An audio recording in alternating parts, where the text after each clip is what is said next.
What's up, everybody? Welcome back to the basement. We got JD Unstoppable in here. What's up, folks? The founder, creator of Unstoppable Comics, 10 years in the indie publishing business. Plus, we got Jay's books such as Dragonstorm, Shield of the Interceptor, and New York versus the World, amongst others. Pour yourselves a drink. We got some Johnny Walker Gold going. We'll see you after the credits.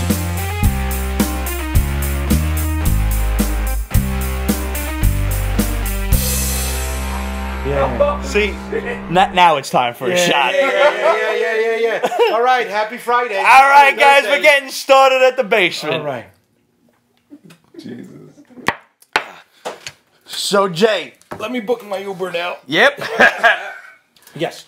So, Jay, you are 10 years in the self-published comic industry. That is my correct. man. May 28th, 29th. You're at this almost as long as we've been doing the basement, man. Look at that. Congratulations. I mean, Thank this you is very like, much. that's got to be probably Expensive.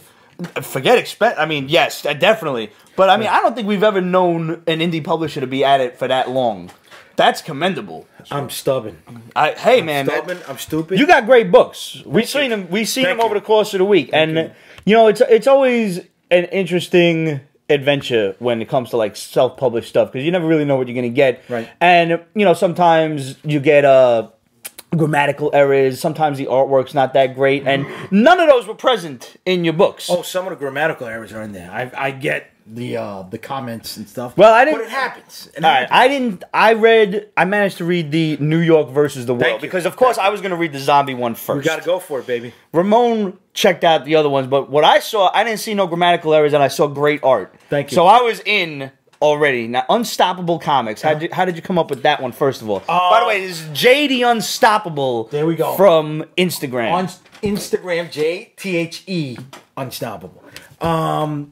Unstoppable Comics is pretty much because it sounded better than J.D. Rosario Comics. Fair enough. That's one. That's your full name, J.D. Rosario. There you go. But you know what? I joke about being stupid and stubborn, but this is a process. You know, you can't just put one book and think you're going to be, you know, big wig. You know, you got to build a catalog, and it's going to take time, and you're going to run into a lot of speed bumps. You're going to run into a lot of things that are going to slow you down, and it just comes down to you got to push through them, and the only way you can push through them is being unstoppable. Yeah, absolutely. And I mean, you can say that it's stubbornness, but it's also a love of the genre. It's a love of the 100%. work. Yes. You know, I mean, you're writing the stories. You got to love what you do in order to constantly push through this, and you got to believe in it. Yeah. Now, I read New York versus the World, so basically this is one of those 5 minutes into the future kind of things. It's taking place like what, around 2025, give or take. No, maybe even closer. You know, it's tomorrow. It could be tomorrow. But the whole world's overrun by zombies. That's it. And New York is the last safe haven. There you go. Manhattan specifically. Manhattan, yes. Manhattan. Many hats. But because it's an island. Yeah. And there are pockets in the other 5 boroughs, and each borough plays a part. Yeah. If you live in New York, you can pretty much figure this is kind of a love song to New York City because 100%. of all the things that I mentioned, you know, using Prospect Park for farmland. Yeah. I loved the little kid that was like, oh yeah, no, we're not going to bother to stop in Staten Island. And in my head, I'm like, nobody does. Nobody does. For those of you who don't know about New York, right? Staten Island used to be where they dumped all the garbage. At least a portion of it. Not all Staten Island. So, in New York versus the World, it's kind of the same thing. That's where they dump the dead bodies when they clear the land. Mm-hmm.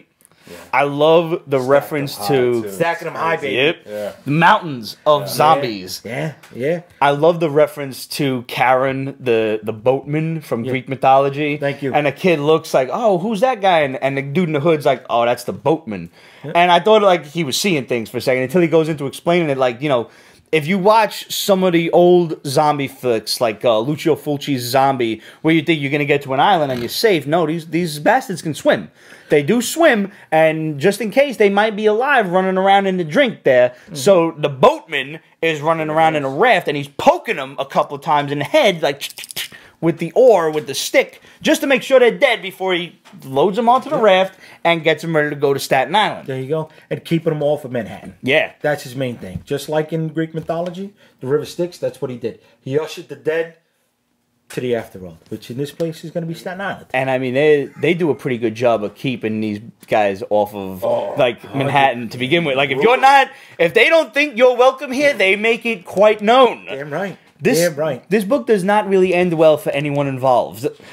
And you know, we talk about this a couple of times where we've actually had a few books like this that we've reviewed in the past couple of weeks where you get really attached to a certain group of characters and you think like they're either the main characters or things are going to go well for them, and all of a sudden you turn one page like, oh! Guess not. Maybe not. Yeah. Listen, I'm not going to say fuck The Walking Dead, but they've been alive a little too long. A little bit. You know? Like we've had a while before a major character got killed. It's been like... I know where you get this book.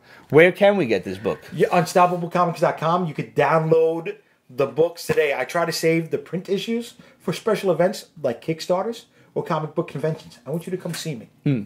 And by having the print copies there, then you'll come by, say hi. But if you want it right now, you can definitely download it on UnstoppableComics.com. We also got these really dope Unstoppable Comics shot glasses, which we're going to be drinking and using all night long. Or already started? We have. Did you bring a copy of a book with you today? Yes, we've got several copies of books with us today. Yes, we opened up the catalog. Of course. I'm looking. Here we go. There you go. Oh, that's a dope variant cover. So starting in the second... When is the second issue coming out? Second issue is actually being worked on right now by Craig Shepard. Craig, what's up, brother? And that takes place with maybe there's a survivor from what happens. Maybe not. But that'll be explored there. And the black and white New York Comic Con exclusive will be ready for New York Comic Con. Fantastic for this year, this October. That's it, 2018. And now you've had a booth at New York Comic Con for quite some time. Yes. So they pretty much give you the same booth number. The last 3 years I've been in the same spot. Okay. 938, across from the Funko. But I've been different places before. I used to be in the center room. There are a lot of indie publishers in like that center area, yes. But it's too expensive, actually. So a booth like that could be anywhere from $3,500 to $46,000. Holy when shit. you look at the extra passes you got to get in. And if I'm still making the same money in the smaller press booth, I might as well go for that. Yeah, really. Why not? Yeah. You know, you guys are still coming to see me. What other cons do you do?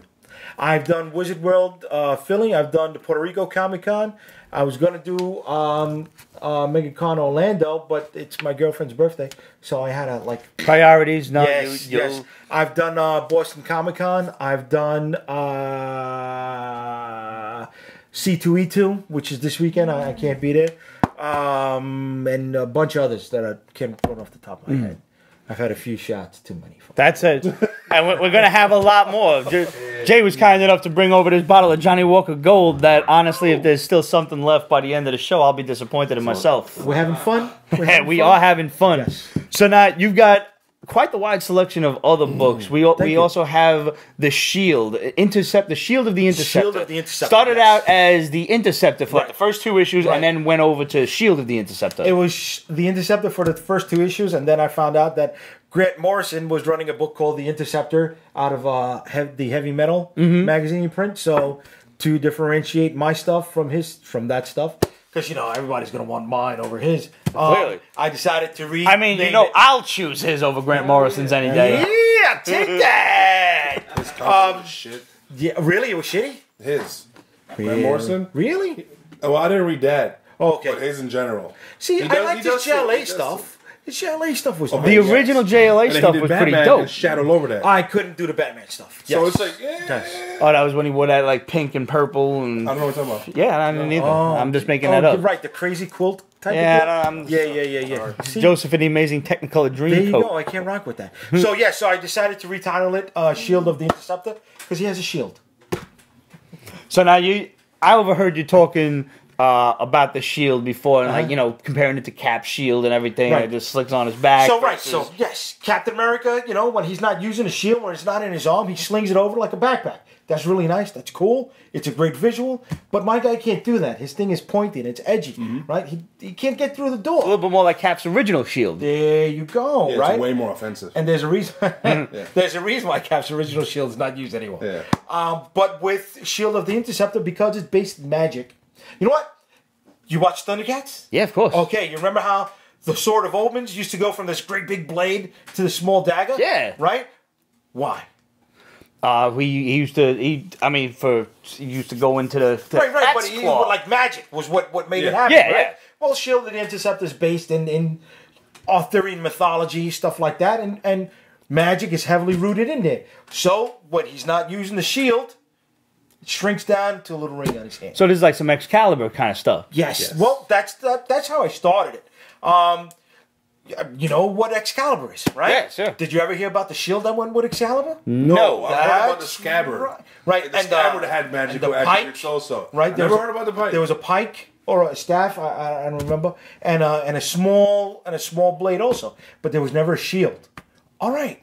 Well, I love shield slingers. I'm not going to deny it.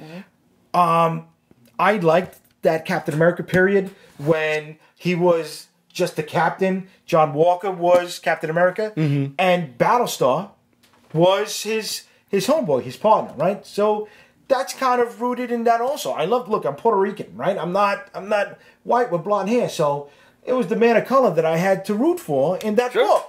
So he's one of the things that went to inspire Shield of the Interceptor, and that's the reason why my lead character in that book is a man of color. And, you know, whatever, years and years and years, and things marinate and germinate, and there you go, Shield of the Interceptor.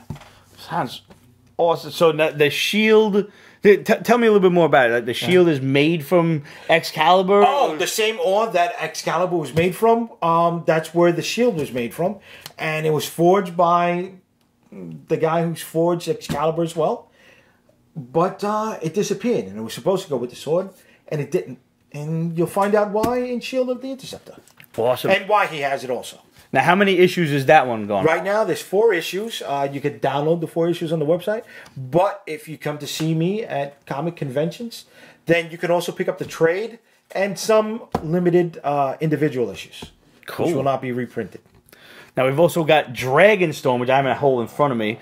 And I love the artwork on this cover. This dude looks like a mix between like Batman, Darkhawk, and Shadowhawk. And we got like a Chinese kind of dragon behind it. Tell us a little bit about this one. I didn't get to read this one. All right, so, you know, with going back, look, I'm not trying to reinvent the wheel at all, all right?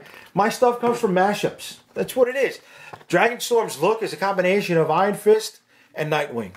And it has a little Batman element into it.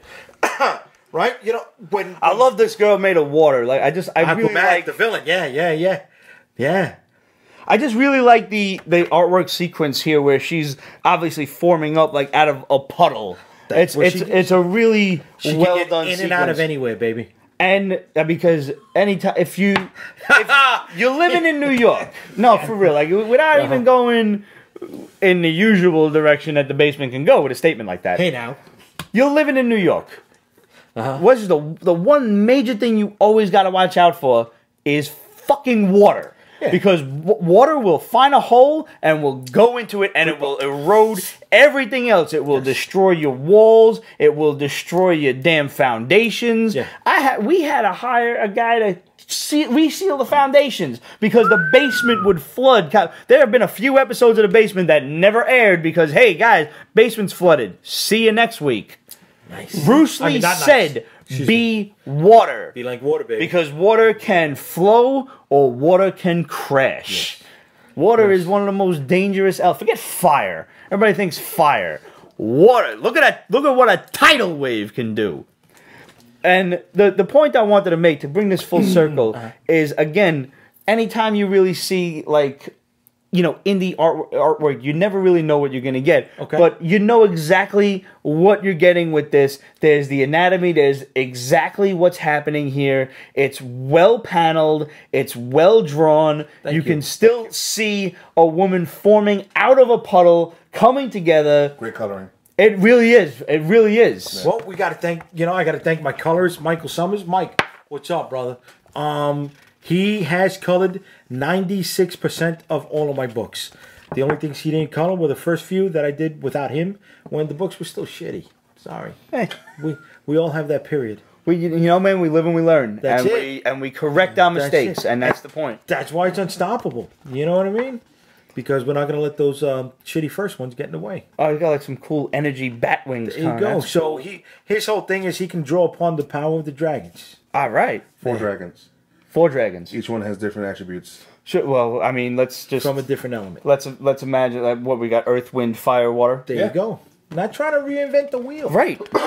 Right? Listen, D&D did it with Tiamat. You had Yes. all of the different elements. Yes. You had a 5-headed dragon with wings, and Yes. each head had an element, and the middle one talked to you, and that was We're it. talking about the cartoon? Both. I mean, The there's all. cartoon was cool, man. was I missed that. amazing. I'm sorry. Them kids never did. got home, man. Fuck them. It doesn't matter. I mean, I was rooting for Venger anyway because Peter Cullen, but Really? let's face it. See, Peter Cullen did Vengeance for us? Yes. Really? See, I like the smoke monster that worked with him. Shadow Demon. Yes. Yes. Those are some of the best cartoons ever. I used to watch that Fuck with my the old Dungeon man. Master, though. Dungeon Master was a dick. Little fucking prick. He was a little user. Like he just had, was. you know. You know what I'm saying? Fucking pedophile. He was the errant dad. Like He was. You know what? Maybe I should step away from the gold. For at least like Venger was like his 5 kid. What minutes. did you do to piss off your kid that much that he actively wants to kill you know with what I'm magic saying? and You gotta- dragons? He's sending dragons after right. you. So based on that premise, why the fuck does he need other kids to take out his kid? Yeah, He's but- gonna fuck them up too. You have a valid point. Never thought of that. Come on, man. It's one of my favorite cartoons of all time. I never thought of All that. because they went to Great Adventure. Yeah. Sucks bull. Hey, the Dungeons and Dragons ride. Don't go on it. No, Don't. don't go on it, man. You know what was stupid? Remember Coney Island, Dante's Inferno? Yeah. Oh, if you ever been to Coney Island, Dante's Inferno was a shitty fucking ride, right? That when you went through it, it just had styrofoam heads in the corner, painted with like red nail polish. It was Just shitty, shook at you. but it had like that creepy 70s fucking horror vibe to it. Yes, it did. Hated it. Phantomhawk coming soon. You like that, right? Yes, I All right, do. so Phantomhawk, I didn't do the individual issues. He ends up in Unstoppable Origins, right? Okay. And the idea behind Phantomhawk is this. You know who the Riddler is, right? Yes, of course. All right, you know who Batman is, right? Yep. All right, you know who the Joker is. Yep. Okay, let's just say, for argument's sake, the Riddler accidentally kills Batman. All right? He thinks, I'm king of the world. I'm the fucking man. People are going to have to bow to me. But then that comes out the other side on me. So, in the very next moment, he thinks, holy shit, if the Joker finds out what I did, right, he'll kill me. And then he's going to go to work on me. So, for no other reason than self-preservation, he decides to take Batman's mask and put it on. And he figures, you know what? I show up on a couple rooftops, people think he's still alive, none the wiser, and I'll get to do my own little thing, right? But now, living the life of the Batman, living the life of Riddler, and living his personal life, right? All these lies start to conflict because he doesn't know how to keep this ball from going downhill and getting bigger. Well, where this story picks up, that B-level villain is already wearing the mask of that A-level hero. And he just can't keep it together again. And he's about to crack. So that's when the story picks up. So now you had, I'm glad you brought that one up because you have a database coming out, a book Yes. like the Marvel Universe used to do, like There the you go. collected edition, Yeah. comprehensive guide to each of the characters. Self-publishing is expensive. Sure. All right? Make a couple bucks, not enough to say, ooh, right? Right. So I'm limited in how much I can produce, right? And of this big tapestry I'm trying to weave, you know, you only get a few panels to learn about certain characters, whether in team books, in origin books, or stuff like that. So that character guide that's coming out on Kickstarter gives you a little bit more material on who these people are in the books that you've been reading that I publish. Awesome. And where is that out yet? Is that available No, for download that's yet? going to be a Kickstarter popping up in the next 2 weeks. Awesome, man. Yeah, I want to get all of the artwork in before I launch it. So that way, once, hopefully it's funded, right, I could go You right can just to print. get right out without There you having to make go. people wait. There you Yes. go. You One of know? the worst things I find, like if when I kick in on stuff, is just There and you- when. There you go. You know, so the most anybody ever had to wait from the start of my Kickstarter until they've received their books is about 2 months.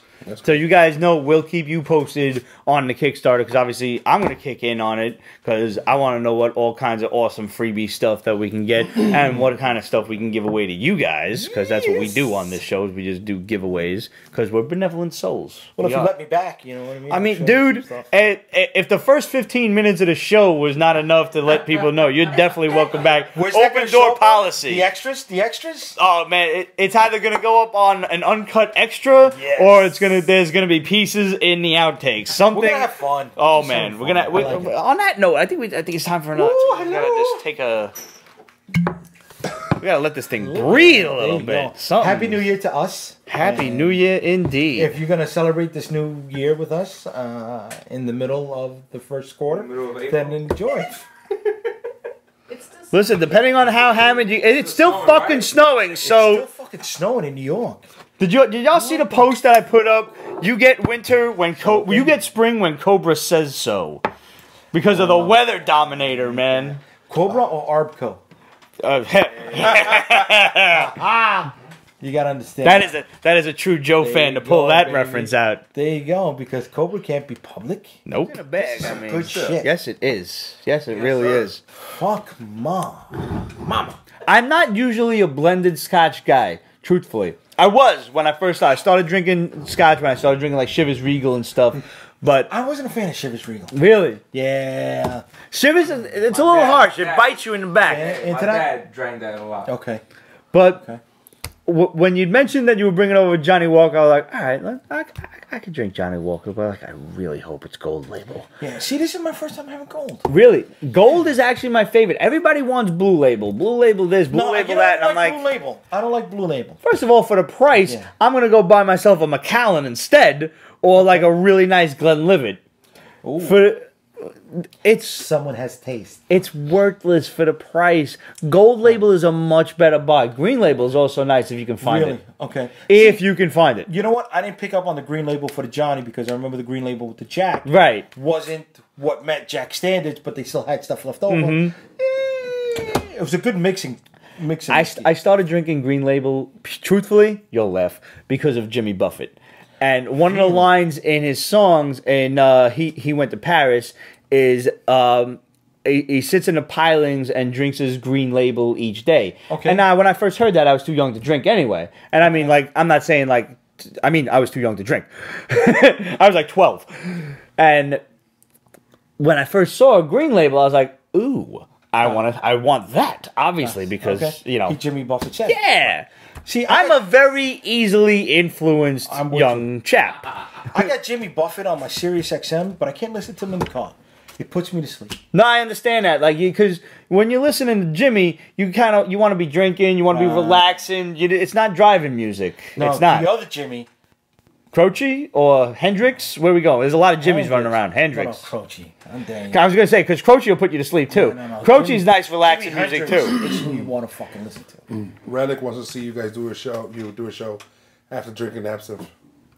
I have had absinthe. I have. I almost set my friend's house on fire drinking absinthe. See, because you got to caramelize the sugar and all, right. And you really shouldn't do that with plastic cups. Just let everybody know. Who was that? Relic Lord, one of our longtime fans. Oh, does he drink absinthe? Hey, Relic Lord, do you drink absinthe? Do you drink absinthe, Relic Lord? The thing I like about absinthe, Lord or Lord? Lord. Lord. Okay. Like, the thing I like about absinthe is... Oh, you've had it? I've had it. Okay. It's very licoricey. I'm not wild about that. I do like the fact that it's 150 fucking proof. Right? You're talking about 75% vodka. I mean, 75% alcohol. So if you're drinking it, you're immediately getting your money's worth. Yeah, no, I get it. But you're not going to remember the rest of the fucking night. Yeah, now that's very true. See, we've had maybe like 5-6 shots of Johnny Gold. About that. And we're still going. We're still good. Yeah. You can do the show. You know what I'm saying? Still going. Come on. Nothing outlasts the Peter Geyser battery. Oh, that's heavy. 10 years of this. That's beef. Real 10 years. Yeah. 10 years, man. Yep. We started this January 8th, 2008. All right. So this is my first time on the show. Yep. Let me ask, how did you two guys... Right, this is the jumping on point. All right. Right? All right, how did you guys... Roger? Yeah. Ramon and I never knew each other beforehand. The Pete's Basement show was Roger's brainchild. Truthfully, he was watching people, talk about comics and stuff, and he noticed that anytime we were at parties or whatever, like at a bar or something, me and my boy Steve, who did the show with us originally, me and a couple of other guys, we'd all gravitate toward each other eventually in a bar, at a house, whatever, and we start talking shop for like an hour and a half, whatever. And he saw this, and he saw, the way comics were becoming mainstream before any of the movies ever started. Iron Man, nothing. Wait, but the Blade stuff. Blade stuff is out, but before Robert Downey Jr. ever graced an Iron Man suit, we started the Pete's Basement Show because he was like, "Yo, man, comics are becoming mainstream." And he calls me up around Christmas time, 2007. He says, "Pete, you want to do a podcast about comics?" I'm like, "Yeah." What's a podcast? Okay, so it wasn't video. It was. I just had no idea. I'm not exactly internet savvy. Okay, neither I try to do a little HTML action on the website, and I crashed the website. I'm not allowed to touch it no more. So that happened. Ramon, you handle the website? No, that's Roger. That's all Roger, man. Roger's a techie. Okay. Yeah. So you know Roger through work. And I went to high school with Roger. You rent a high school? I went to high school with Roger. Rent the high school. Woo! Daddy! One of us is slurring our speech and one of us is not hearing right. Yes. You pick which one's which. Thank you. Roger, and every Wednesday I come to work with a fat stack. Okay. So he was like, okay, and we got to know each other, and he introduced me to this. And so he introduced me to Ramon, to this other dude, Adam, who used to do the show, to Steve. I knew Steve through Roger, but for, 10 years prior to that. And, me and Ramon became the mainstays, man. Nice. This guy already knows, he knows what I'm thinking now. It's pretty scary. And it's all downhill for you from here, man. I'm so sorry. I was in here last week moving furniture. Yes, he was. So what did you But you wife say volunteered about for that. I this? didn't even ask you. Yeah. My wife, I had to learn a harsh lesson. Uh-oh. Okay. Maybe we shouldn't say this. No. I come back to the show. Okay. Because I'm a single dude. I live in my own house. I make my own hours. Yeah. I don't really conform to societal norms. I'm sitting up at 4 o'clock in the morning and I wake up at 7 because I've beaten my body into submission. It just does what I want it to do. Hey, now. So if I get a thought in my head, I'm gonna let him know. And I realize at 12:30, 1 o'clock in the morning, that's probably not the ideal time to let him know that. my phone's always on silent. Okay. It doesn't even vibe. Probably because of me. Because I'd be texting like, yo, dude, and this idea. And he's like, dude, my wife's sleeping, man. And I'm like, or TikToks or something. She's not cool. No, So, I wasn't going to go there, but yeah. she accepts one night a week. She's Okay. not going to go to sleep with me. And she accepts that 1 week in a year, she loses me. New York Comic Con. Okay. Because, But she supports you. she's neutral. That's Not fine. against it, but she's That's not fine. helping me. Okay. There you go. Okay. See, but people do that. See, one of the things that got me to this is that I've got a lady by my side who she's there with me. She goes to the shows with me. She may not be at the booth with me, right? She's doing her own thing. But that's she okay. can go and enjoy Comic-Con. That's exactly But see, it. not even just Comic-Con, right? We could do a show in a different city, and she's like, "Oh, I've never been here before," and she'll go and she'll explore, right? And we'll meet back up at the end of the show. We'll have dinner. We're together. We're in the same city. We went away. We did something together, cool. and we have something to talk about rather than just doing this, at dinner night. And I'm lucky. I didn't get that before. And because I got that, that's pushed me to produce more because I've had that support. So it's cool that you got that neutrality, right? It's cool that you guys got this stuff together. That makes you more unstoppable is whenever you have the support of your friends, your family, your loved ones. I'm only unstoppable if you're with me. Ooh, you like that? You like that? You right, man? Well, there you go, folks. Pete's Basement, helping you get laid. Yeah. Yes. If you buy the premium package, I can help you even more. So what's Stormchasers, bro? Stormchasers is just my love for Avengers and Justice League. All right. Yeah. All right. Plain and simple. The team book. You got a little bit of mixed in. Look, going back to what I said about Battlestar, right? I'm a Puerto Rican kid who grew up in New York, and not knocking Batman or Captain America at all, but They don't look like me, my friends, my teachers, my neighbors, my cousins, or anything like that. So now that I got a chance to put together my Justice League, let me mix that in for the other people that don't have it either.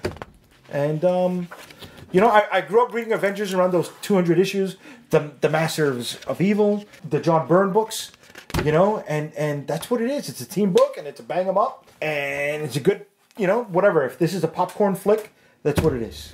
I gotta say, man, I gotta draw the attention again to the artwork, and it's really good. It's anatomically correct, which is something you just don't see on so many indie books. That comes from Russ Leach out of the UK. Russ, what's up? Russ is now doing the Doctor Who books. Excuse me. He was doing the Doctor Who comics under Panini, and now he's doing Ben 10. So I have alumni who have gone on to... That's awesome, man. Name. And Russ kicked ass. And from time to time, you know, he'll look out like he is contributing some of the pinups that are in the new character guide.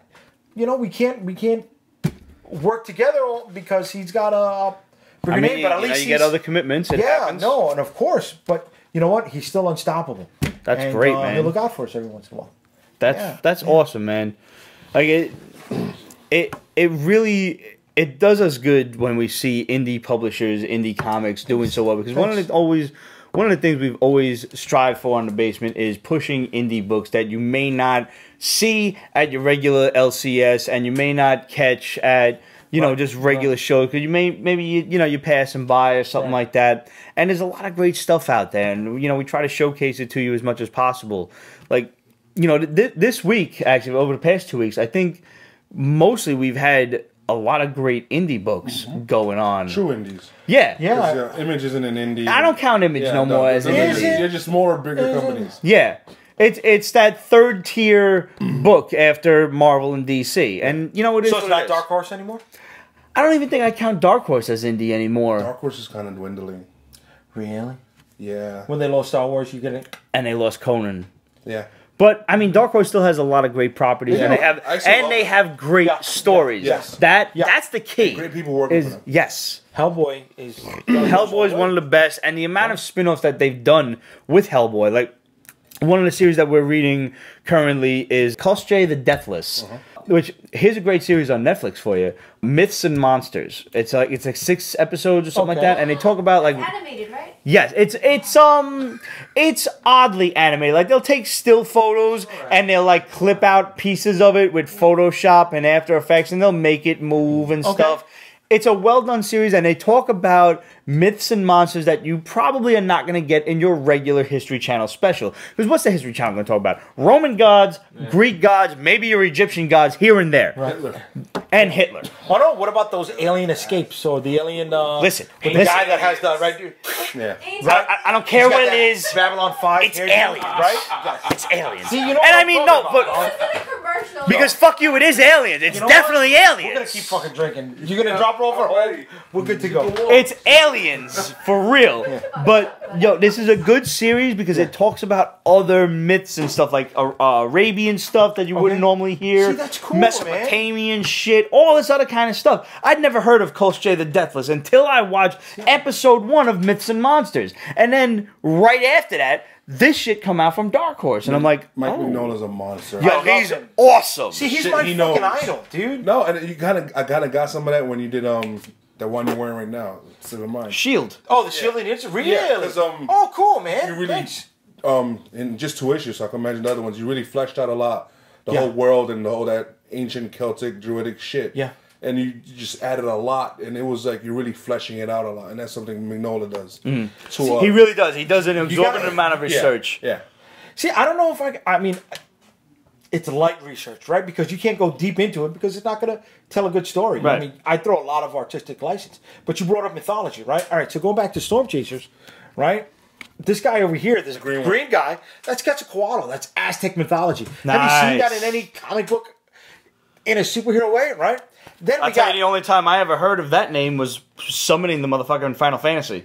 That's where this shit came from, dude. I played that. I played that. Right? But then in the front, right, you got the guy who started it all off for me, right? You got this guy, the one with the star that's up. Ooh, The one with Star Star down in a leather jacket, right? His name is Star Striker.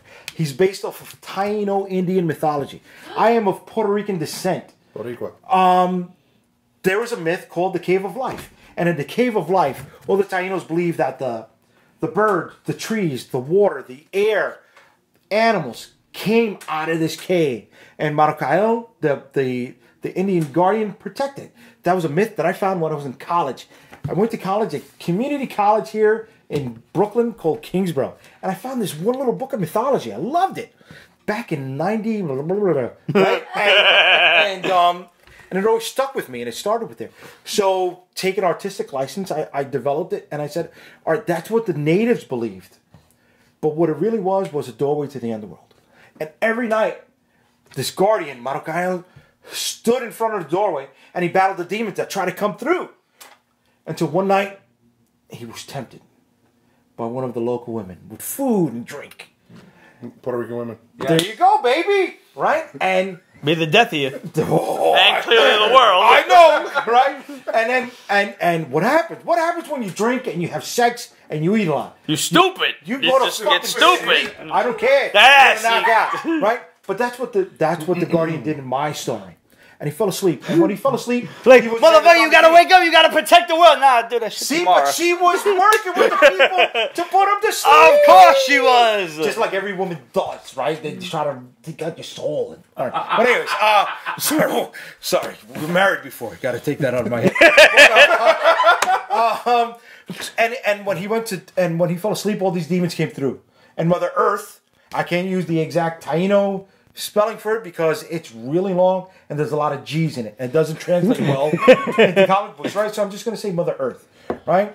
She but wait, you got to let us know what it is, though. Yeah, Guiguivara. All right. That is a lot of G's, though. I don't know.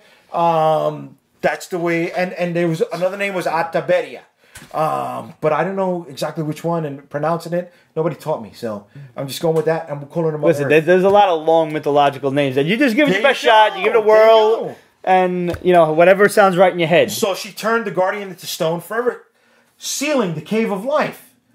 But she still needed a champion to protect the people from these demons that came through.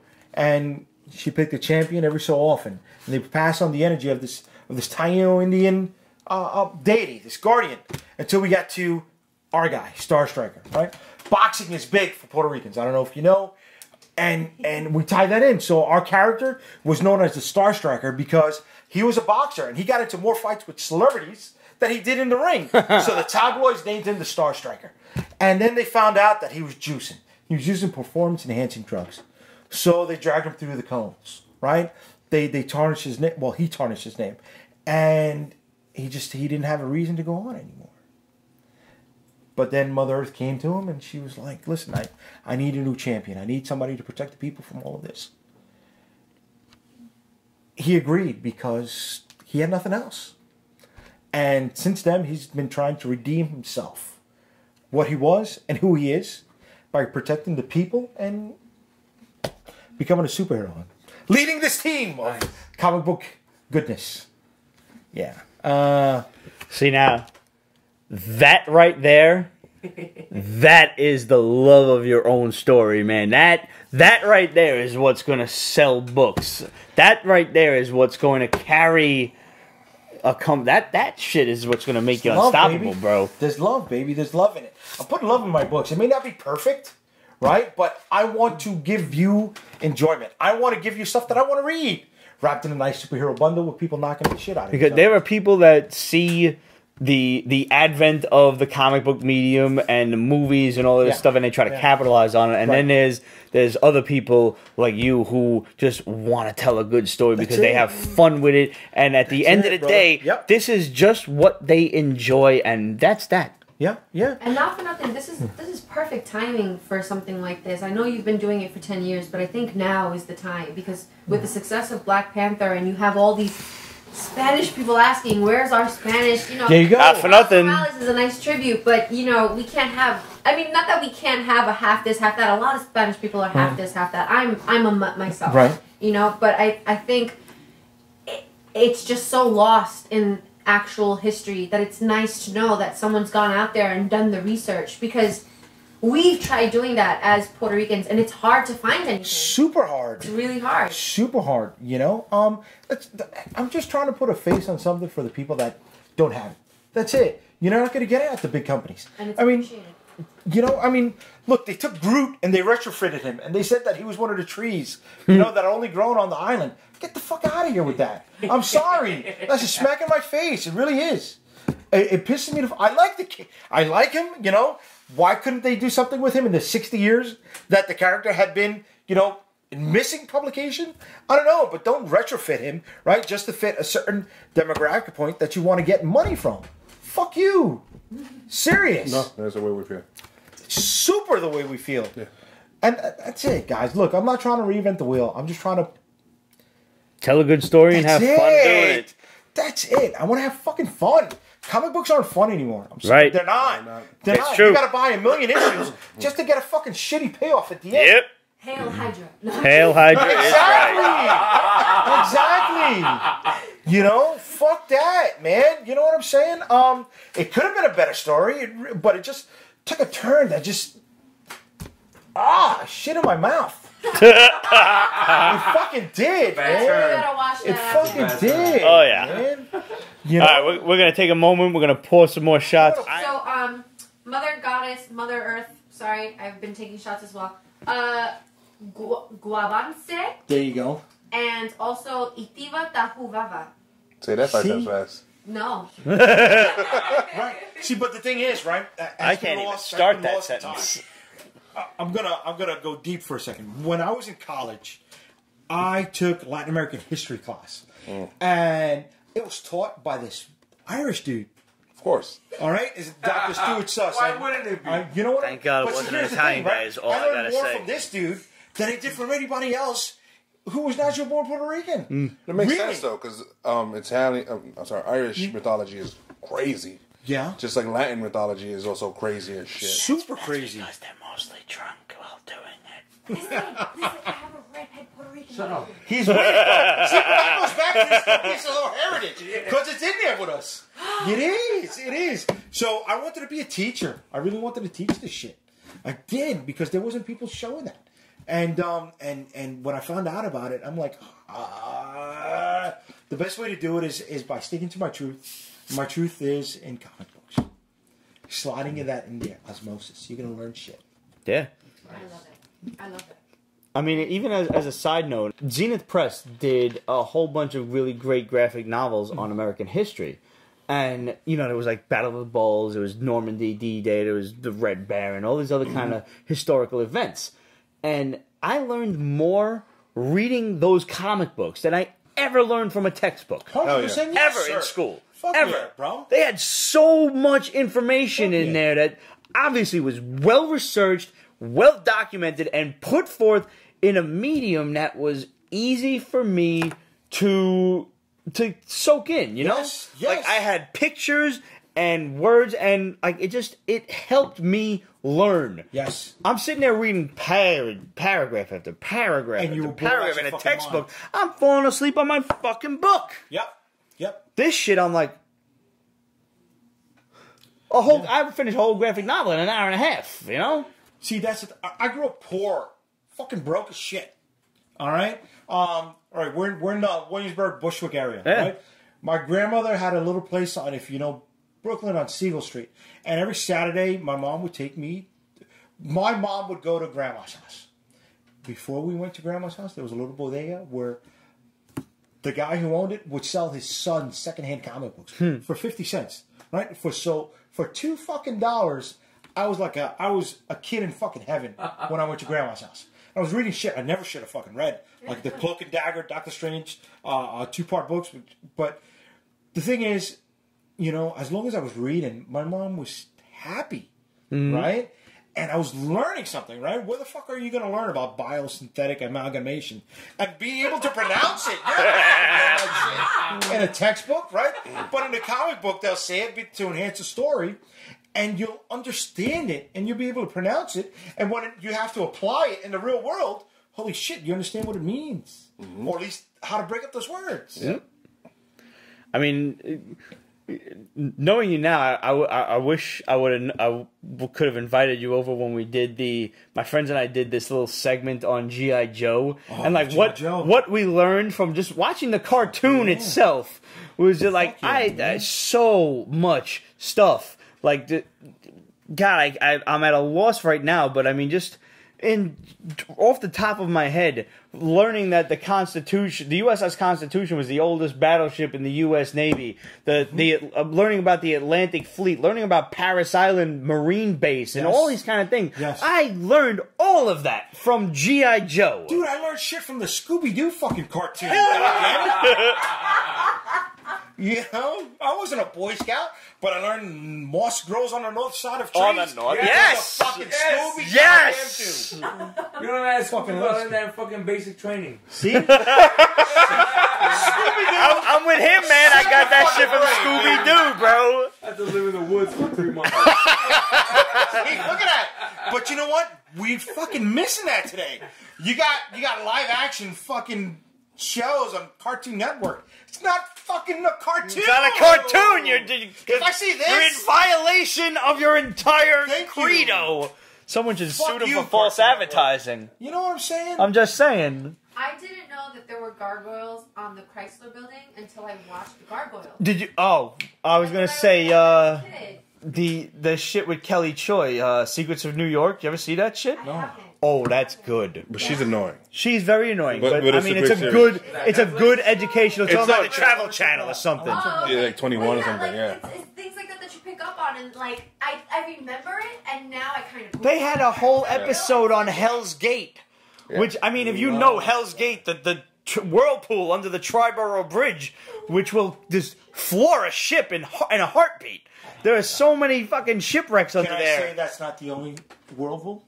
Absolutely. Wait, in the New York Channel? In New York, there you go. If you go all the way uptown, 225th Street, when you got to go over the bridge on the very tip top of Manhattan, and you cross over into the Bronx, 225th Street, you walk over the bridge, you'll see whirlpools where the East River and the Hudson meet. Oh, shit. That is where some of your zombies have met their doom. That's where they grew out of. Oh, shit. Ooh. I'm going to steal one of the books. And if you guys ever want to read possibly the greatest whirlpool story ever told, forget Homer's Odyssey, forget Charybdis. Go get yourselves an 11-page copy. You can even find some nice dramatic readings on YouTube of Edgar Allan Poe's Descent into the Maelstrom. Really? Which was one of the inspirations behind Homer's Charybdis, which was the whirlpool. I'm gonna try to say this like they do. The Muskostromen in the islands around Norway between Moscow and Lofoten, and there's just this crazy ass tidal current that will spin a boat right down to the bottom. May I add on to Yes, of course. That? Okay, to your viewership, right? For those of you who don't know, at this moment, you just found out this is a learned motherfucker. So, salute to that, my man. Salute, thank you. Yes. Oh, congrats. You said that, and I swore you were Alex Trebek. Oh. Fuck Alex Trebek. That motherfucker has the answers in front of him. You think he knows all of that shit? Fuck you, Alex Trebek. I almost choked to death. He had me convinced. Fuck out of here. He's got a panel, and each fucking answer is right there. You fucking arrogant cocksucker. Grow your fucking mustache back, you son of a bitch. Alex Trebek, fake French fucking prick. This might have to go up uncut because this is a pretty funny episode. I'm having a good time with you guys. How come I didn't mention you before? I don't know. This is fucking cool. You're cool people, man. That's what we go for, man. I found my tribe. This. I'm gonna be outside with like a pick. And this is what we go for, man. I'll be like survival. We're gonna like burn. We want it to be like you're just hanging out and drinking with your buddies. No, this is really cool. Thank you for having me. Anytime, man. The door's open. This is cool. You guys are cool. This is a great place. I hope people keep watching the show. 10 years running. They've been watching. 10 fucking years, man. 10 years. 10 years when? 10 years when? As of January. So we're in our 11th year. In 11. Oh, yeah. Great. Salute for that. You know what? It's time. Yes. Salute. Salute. Early birthday. All right. So what do you guys? Let's move it What are you along. guys going to do for your 500? We're going to, now. Normally, what we used to do was a trivia contest, and every time you got the answer wrong, you had to take a shot. Okay. But If you got the answer right, then what? you were good. And you get some kind of BS prize in the end. I can Yeah. add BS prizes. I got shot glasses. But people, the reason that the 400th episode became such a mess was because people thought it was a good idea to pre-game shots beforehand, and nobody realized how hard he made questions. They thought they was gonna skate through the shit. Not happening. Nah, I knew better because I'd done episodes 100, 200, and 300, and I'm watching all these motherfuckers drink like, yo, You are a stupid. legit. I know my shit, right? Can I classify you as that? I do good research. He does. Okay, not that you can pull it off the top of your head like Mark. No, my memory is swishy. This is her work. Oh. This is Rick. Yes. And this is the Joker from The Killing Joke. Ladies and gentlemen, if you haven't seen his work, what booth were you at last year at New York Comic Con? This would be my first year if I get in. Fingers crossed. I hope Lee gets into New York Comic Con. We'll hang out. Listen, come by my booth. Come by my booth. Here's how I do things on my booth, right? All right, so New York Comic Con is kind of expensive if you are an exhibitor there. And Yes, it you're is. there. When I make my table, everybody works straight because I have people that work for me at the convention. Once I make the table, we crack it open to celebrate that we make the table. After that, every $100, we do a little celebratory stuff. Nice. So, when you guys find me, blah, blah. If you guys are going to go to New York Comic Con this year, booth 938, and you see us on one of our celebratory moments, I have no problem celebrating with my new friends. Awesome. All right? So, come see us, hang out, Oh yeah. have a few laughs, because we're having a lot of laughs. Yeah, we're gonna have a lot of laughs. I think we're having a lot of laughs. Yeah, we are. So you guys were in Podcast Alley. Yeah, previous. for a long time. The last one, we were really blessed because we sat right behind Chris Claremont. Chris Claremont. That was awesome. Really? That's cool. He's Awesome. He's a funny Really? dude, man. Did he hang out with you guys or no? No, No, he was super he honestly excited. had a line constantly. But he's- But he, all right, I got my cousin into Comic-Con, and him and his girl, they never experienced it before. They just Okay. wanted to see what was up. Understood. You know, they had a blast. So they come by the booth, and they see this guy has a line, like, on front of me. He's like, yeah, who's that guy? So I'm explaining to my cousin, I was like, yo, you used to watch the X-Men, X-Men cartoon right, back in there the you day, go. right? He's like, yeah, of course. And I was like, all right, this guy wrote pretty much every X-Men story that was used for the cartoon. And he must have heard me because I might be a little loud. I might be a little We're loud. New Yorkers. A little bit. And he turns around. This he's like, yeah, I used to be somebody back in the day. Yeah. And I was like, bro, you still somebody, man. That's why you got this line in front of you. Like, he was just a fun guy to be a neighbor with. Yeah. Yeah. He was awesome. That's cool. And if you're online for his stuff, he will share stories with you. You just Oh, be he'll there for a talk to while. you. That's He'll Yeah. talk to you. Man. That's Think cool. nothing of it. See, that's the thing, man. When you're at the show, it's not your place. It's not your place. It's not my place, right? To ruin the experience for somebody else who paid their 2 bits, Right. to get in. So if he's doing that, that's awesome, man. Like, if it's on the creator that wants to sit there and does bullshit with you for 10 minutes per person, whatever. That is what it is. Like, That's cool. a side example, I was at the Supernatural convention. I'm a big fan of the show. And I got, They got re-signed. season 14, man. Longest I running keep show getting on the to CW WB. I tried. I give it a shot. I understand. I mean, it's like a wasn't the lot dad- beforehand. Was he's now Negan and was the comedian that's Jeffrey he Dean was Morgan. The dad? No, who's the other guy? The older guy that I guess I thought he was a dad. Bobby Singer was the Jim Reaver. What else did he do? I'm not sure. Because I liked him in his other shows. I forgot what the fuck He it was. did a number of other shows, but I'm not sure what. Geek related type of Yeah. shows. Yeah. But the Jeffrey Dean Morgan, who he was the comedian, Yeah. he did what you call it? He was Thomas Wayne in the Batman shit and He Batman was vs also Superman. in P.S. I Love You.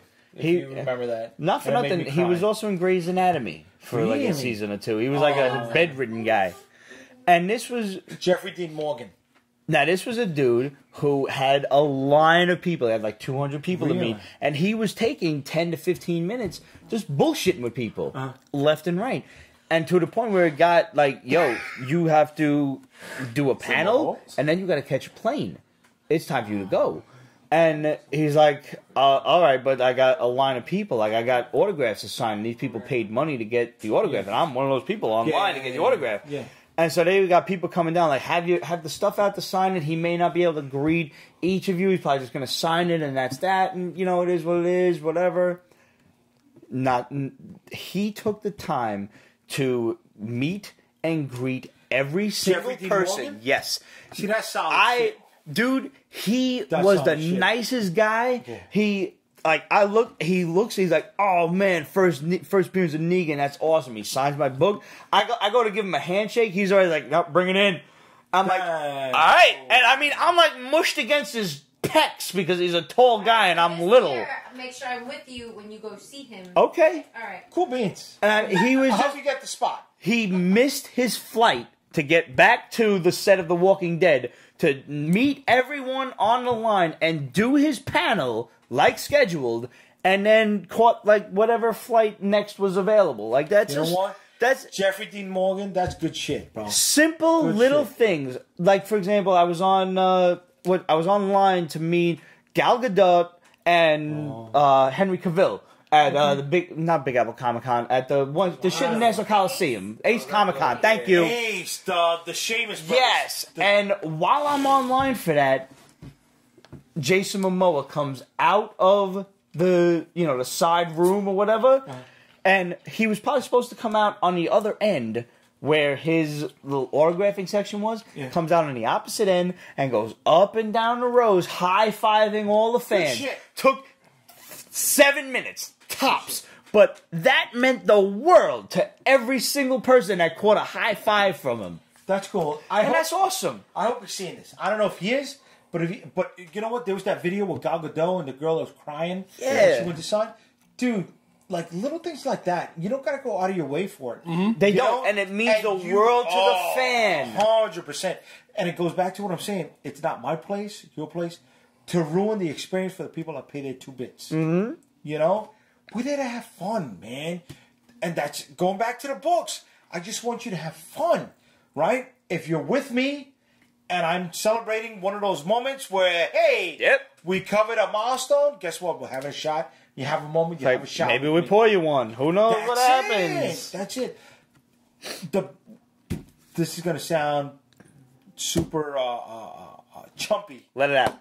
One of the best moments I ever had at the Comic-Con was my sister and my cousin. I'm not going to say which convention. Snuck my mother into the con. And she never saw what I did. She doesn't know about this. She just knows that she bought me a couple books for 50 cents a pop when I was a kid, and it kept me reading. And here she is, and she sees me making money for people that want to buy my product. Right? And she sees me inspiring other people that want to do this, or read this, or be a part of this. And in that moment, right, every mother just wants their kid to be nice, right? Or to take the niceness to the next level.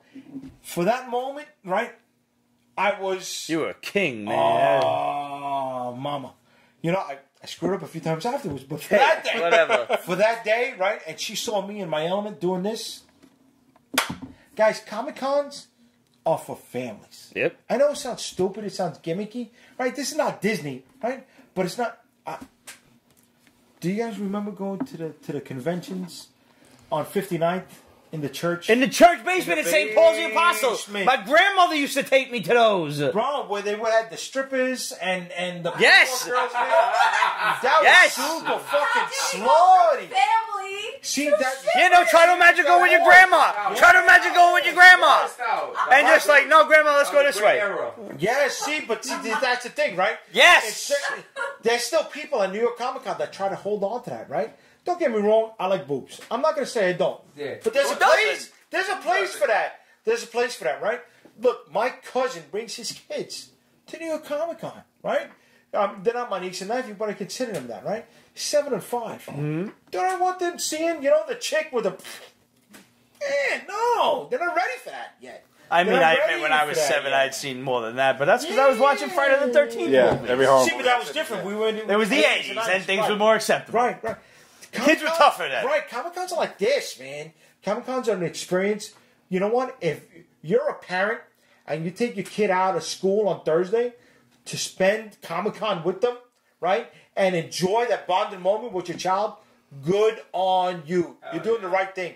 Because your kid is going to remember that tomorrow, next year, in 10 years, That's God a fact, forbid, man. after you're gone, your kid is going to remember that moment that they got to spend with you at this convention. Doesn't matter who they saw, doesn't matter who they were with, other than you at that moment, and they're always going to tell their friends and I'll tell their you. kids about that. I'll tell you, there's still, like, when you go to Comic-Cons, when you buying, old books and when you shopping around and stuff, you cultivate relationships with certain dealers. Yes. And these are dealers that you go back to left and right. Yes. And one of the guys that I always went back to was Gary Plattman. And he's always at the East Coast cons and stuff. Okay. He's a gray-haired guy, and he's always got a little sack of munchkins, like little Dunkin' Donuts stuff there.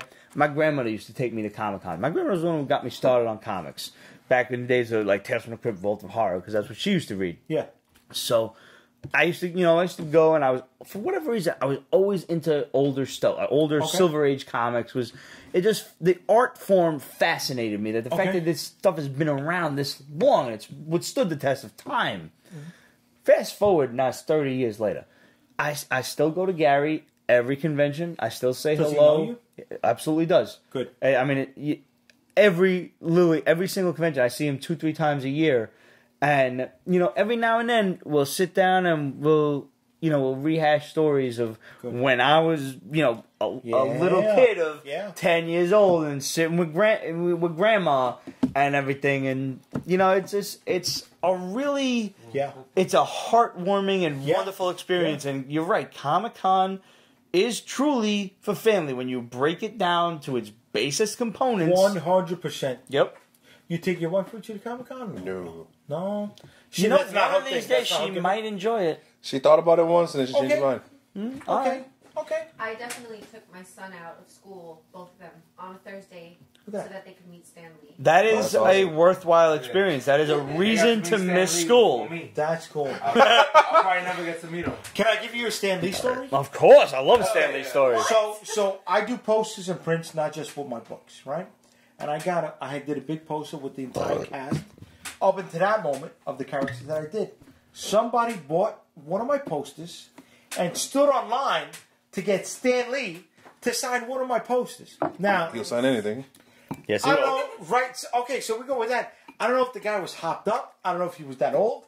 I don't know if he would have signed anything. But he signed my fucking poster. Wow. And somebody out there... Now, I paid X amount of dollars to get 500 prints made of this goddamn poster. I was going to pay that person 4 times the amount of money that I paid to get the posters printed just to get that one with Stan Lee. Yeah. Because, he spent, maybe an hour, 2 hours, went on to do that. He said, no, gats. I got nothing. Wow. I still got that motherfucker's email address.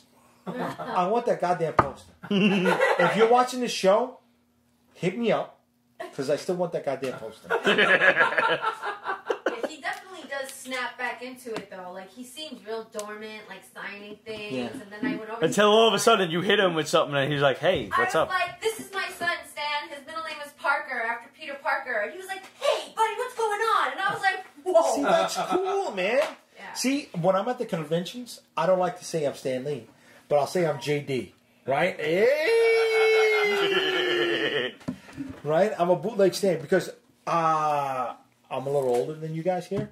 And I remember when the Amazing Spider-Man cartoon used to come out. Yes. And the Incredible Hulk cartoon used That to was come my out. Saturday mornings, man. Thank you. But Stan... And this is Stan Lee saying Excelsior, Thank true you. believer. He used to pitch those cartoons to us. Yep. Right? Made you want to come back every other weekend. Look, I'm not a Stan Lee. I will never be in his thing.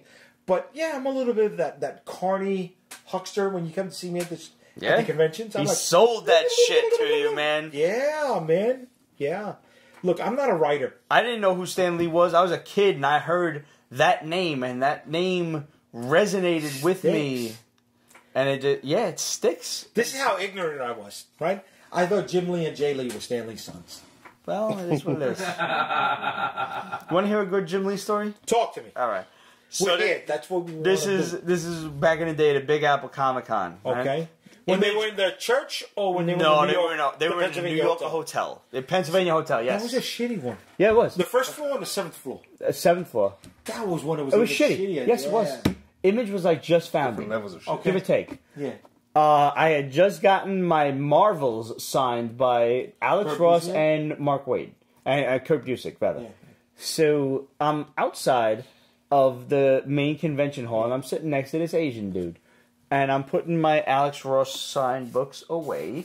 And this guy is talking to me like, hey, what are you into and this and that? And I was like, Spider-Man and stuff and whatever. This and he is was before you met Ramon. way before. I'm Okay. 10 years old, 12 tops. No way. They were doing that later on on the 7th floor. I'm a little mistaken on where the location was, but I'm literally 12 years old tops. I'm with my mother and my grandmother. Okay. And I'm outside talking to this Asian guy at the convention, and he's asking me like, what are you into and this and that, and I'm talking like, Mara, Spider-Man mostly, and Avengers and X-Men and stuff. He's like, oh well, if you like X-Men, did you check out like Wildstorm and whatever the hell it was? Yeah. And I was like, do you read Image? I was like, well, I read Shadowhawk, and like that Spawn's okay and this and that. And, after a while, like, it's all right, did you check out Wildcats? I was like, yeah, it's all right. I mean, I'm not that into it, whatever. And I didn't realize it. It was the fucking X-Men. I had no idea. I had no fucking idea. It was until later on in Wizard magazine, like, I don't know, a year later, and I'm looking, I'm like, that's the Asian guy. It was fucking Jim Lee that I was talking to. I had no idea. You know what? Let me push this aside because I should have known if I was sober, right? That the story was fucking Jim Lee. I had no clue. And he's like, oh, well, do you like Wildcats? Nah, it's all right. I mean, I'm not really into it. For me, that was the greatest prestige turn in any kind of storytelling I've heard of that. I had no idea. I had no idea who he was. Jim fucking Lee, ladies and gentlemen. Salute. Hey. Salute. And I mean, still, I met him at Midtown Comics, one of the nicest guys in the world. That's cool. I hope you guys are drinking with us because we're having a good time. Yeah. I'm having a good time with you guys. We're I really really back am. here. I'm having a good time. Thank I you was guys. outside in the Thank you rain for having me. waiting to get a Jim Lee signature. And he was like, man, thanks for waiting so long. I was like, yo, thanks. I see. I will do that. It wasn't raining when we started, but it started to rain. And I'm like, all right, well, fuck it. I'm here. I'm like right by the door. I'm just going to chill. Would you do that? In the rain? For Jim Lee, maybe. Because he was... Jim Lee now or Jim Lee, X-Men Jim Lee? That was like 92, both. 93. Because Really? that X-Men #1 solidified me in comic books. Really? I always liked them. I always picked them up whenever, but that was it for me. That was like, What was okay. That came out in 91, right? 91. Yeah. The Okay, single so most that sold was it. comic That book was of all the time. year. My first That Jim was my Lee year, too. X-Men was 248. Okay. Yo, that was good stuff. Yeah, and then it went Jim Lee, Mark Silvestri. Mark Silvestri had the Wolverine X Crucifixion. Yes. That was. I liked that those Australian X-Men years. I really Yep. did. They were Okay. cool with the Reavers, and then they did that little thing where it was Forge leading the crew of Morlocks. That was comics were fucking fun at one point, Yeah. man. Yeah, man. They were fucking fun. I would do it, to answer your question, like if it were raining or whatever, Yeah. I would go to meet him now, knowing what kind of guy he is. Having met him before and now, like, just seeing how appreciative he was of fans. Like, you get a couple of guys that are just dicks, you know? Yeah, they don't give a fuck. We met him 2 years ago. We did. And I mean, He was signing the stamps and stuff he did. the New York Batman Comic-Con, stamps that he did for the post office. That's cool. Yeah, man. and he- Free posters and give them away and they were signing Yeah, I them. saw one of your posters. Yeah, no, I mean, we got plenty of extras. Yeah. You're welcome to take one if you like. No, it's okay. Don't worry about it. Yeah, I got no room for them either. Appreciate it. Not against Jim Lee. Yeah, Not no, against Jim Lee. nothing to say. But I mean, he's such a nice guy, and he's so appreciative of his fans. That is awesome. That I wish there makes was me more of that. appreciate a creator so much more. Like I had the privilege of meeting Garth Ennis at a New York Comic Con one time, and he's absolutely out of his mind. Like whacked out? Like you thought he was high? No, Or he's drinking just his own shit. He's just so.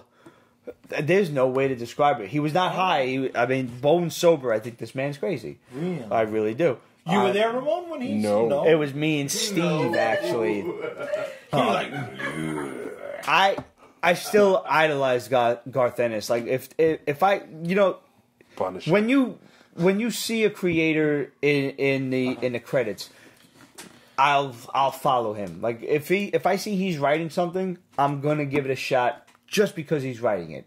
Like let me see what the fuck he's up to That's now. good shit. Yeah. Because he did worlds with Punisher that were just out of this world at the moment. Like there was no concept of During the Russian storyline? just the whole Max, right? Punisher Max story. See, I didn't do the None of Max that was stuff. ever done.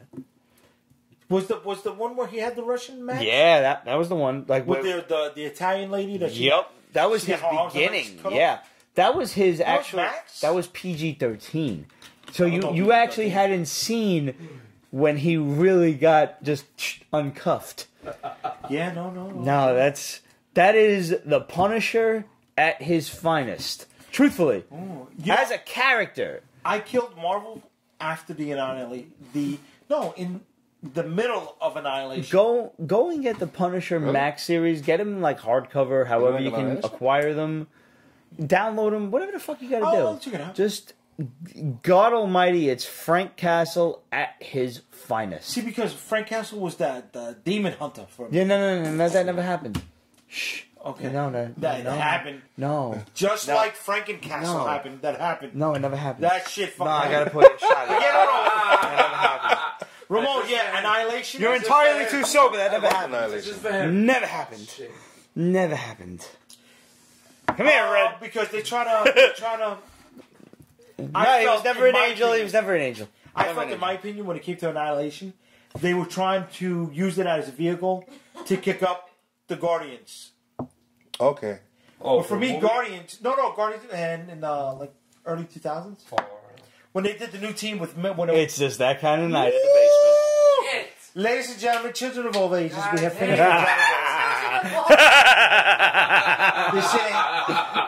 This shit doesn't normally happen with me. I sit and see shit about this stuff. We've been cursing up a storm all Should I fucking recut it so you can recut it? No! Your tits and pizza, like. Pizza. Tits, Comics, and Pizza is the name of the game in the basement. TCP. TCP. That's a great amalgam. Yeah. Analogy. Amalgam and analogy. Either one, actually both work. I'm with you. Both So going work. back to Annihilation. Annihilation, that's when I killed Marvel. Really? All right. I've tried to jump on here and there, No, it's rough. Go and check out Garth Ennis' Punisher. You won't go wrong. You really won't. There's no superheroes, no nothing. It's just him against violent crime. You know what I wanted to do?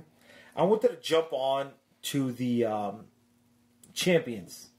Champion's a good book, man. Champions Okay, is check good. this out. When Champions debuted, it was Humberto Ramos, Mark Yes. Waid, right? Okay. When that debuted, it was number one on previews. Mm-hmm. It sold almost 6 figures. When the second issue released, it was less than half. Well, that's kind of what Marvel does. Is they But for whatever reason But is it Marvel or is it the people? One. no, supporting it? it's just It's both. it's a little column A, a little column B. Like there are people Yeah. who they have that stupid collector's mentality, like not the Number one real mentality. collector's mentality, but that number one's gonna be worth so much, so I gotta go get that one in every variant cover in a 9.8. Not and reading it, slabbing it. when you see people, I don't know if y'all out there experience this in your local comic shop, but excuse me, you get a couple cats at Midtown, and they be just grabbing a bunch of Yes, I've new seen that. books I've seen that. and they're examining I read- spines Yeah. like this, like motherfucker. Get your goddamn ass away from the new books. right. Ain't none of that shit gonna be worth that much money. Get away from the book. Get away from the book. I don't want my books. here's one of the things I want to bring up, right? Because if you're one of the people that are pitching diversity because you want to see more of it, right? Why aren't you buying Champions for your son, daughter, niece, nephew, Champion's a great book neighbors? without it being forced. See, but they are now almost at the bottom of the 100 list. How? Marvel is It's ready such to a cut that fun shit book. the fuck off, It's dude. so fun. Is it? I enjoy it. I'm asking you, is it? Because I'm not reading it. You know? But when it debuted, it was the number one motherfucking I might book. have a slight bias because He loves his shit. Ramon knows I like stories that harken me back to like my teenage years. Okay. You know, like I like stuff that will bring me back and make me feel nostalgic for being a kid and feeling those kid experiences. Well, like Archie, like the new Archie shit from Mark Waid. Okay. Like I don't know, I'm on issue 30 and I can't wait to read each and every issue. See, I didn't know Mark Waid was writing Archie. Oh my god, I swear to god, he either has teenagers for kids that he just watches and writes about, or he may have kidnapped teenagers in his basement. I don't quite know. Mark Waid, if you're watching this and you're kidnapping teenagers to help you, don't do that. Don't do that. But I mean, it's such a good book. But I mean, if you're that dedicated to your craft that you feel like you have to kidnap kids, I mean, hey, great. No, but seriously, Archie, if people would have asked me, yo, you ever think you'd be reading a monthly Archie book? I'd be like, yeah, it's crazy. But is it because it's Archie or because it's Mark No, Waid? it's because it's good. All right, let me ask Either one. When was your favorite Mark Waid? Kingdom Come. Really? Probably. I don't even remember. I draw a blank. For me, it's Flash. Mark Waid's All Flash. right, he was good on Flash. Money in the motherfucking bank. I don't know. Is Mark Waid's Archie better than Kingdom Come? Yes. But, all right. Really? Here's the thing. What do you think? Is Realistically. it because too much Johnny, or is it because it's legit? It's because he's biased. No. All right. Realistically, I do love a good story that will take me back to my teenage years. Yeah. And he really does land on like all of the hit points of being a teenager. You know, like young love. I'm in love with this one. I'm in love with that He's one. in his mid-50s. Is he nailing it? Yeah, bro. Really? Bro, it's so... I never in my life thought I'd be reading an Archie book. And I read this shit as soon as it comes out. This is one of what I call my train reads. Like, I'm on the train, and I'm reading my shit like this.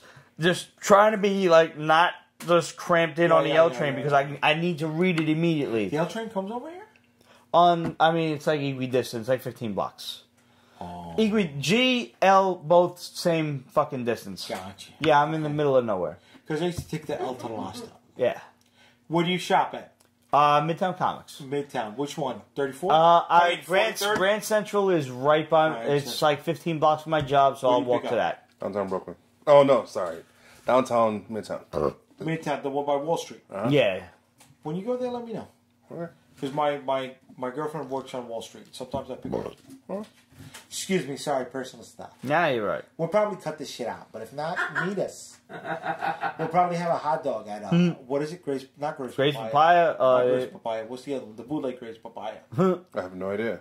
You know what? There's mad bootleg Grace Papaya. I get off the train, make that left, and go straight to the shop. Papaya dog. Papaya dog. Yeah. All right. That they shot Ocean's 8 in it because they have the pictures for Ocean's 8 with Rihanna and Demolition Girl. What's her name?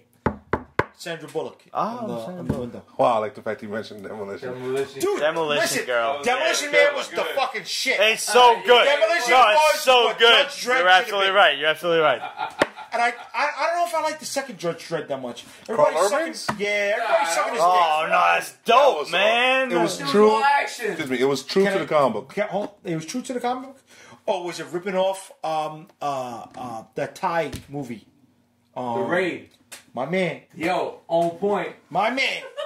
Did you What's see the the Raid? difference? You never Nah, saw I the didn't Raid? see that shit. The Raid came out The first. Raid is crazy, yo. The raid is Did the shit. combo come out Is first? that It Man shit with Ramon? Oh, I can't think of his name. I apologize. It's not It Man, but But No, I but read those issues. is that with the same actor? And it was Carl Urban was no, perfect. it was the actor That from Sylvester Stallone Unbound. shit was just... Oh, Tony Jaa? See, Yeah. but I like this. Really? It was Yeah. I love Tony No, Jaa. the raid wasn't Tony Jaa. It wasn't him? No, the raid wasn't Tony Jaa. It was, you guys are fucking watching this. Kick up and you fucking kicking that shit in. Don't tell me our drunk asses fucking made you go to sleep. Yo, what do we got for questions? Because we're not getting into no books this week, but what do we got for questions? I'm sorry. No. There's nothing to be sorry about. You have nothing to be sorry about. You had an itinerary. No, fuck that. This is the basement. We get drunk and we bullshit, and that's what we do. I'm This is having what a we good do. time here, guys. I hope I come back. This is what we I hope I do. come We back. get Thank you. drunk and we talk, and that's the show. I hope I didn't piss you guys off enough. What the fuck are you talking about? This Get is a good time, bent. Not Tony Jaa, the guy that was in Force Awakens with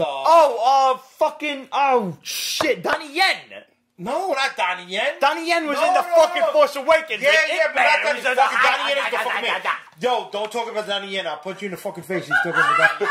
Donnie Yen is the fucking man. Donnie Yen's awesome. No. He fought Mike Tyson, for fuck's sake. When in Force Awakens, when the Millennium Falcon got picked up by Han Solo and Chewbacca's ship, the other crew came in, and it had two guys from the raid. And what are their fucking names? Fuck if I know.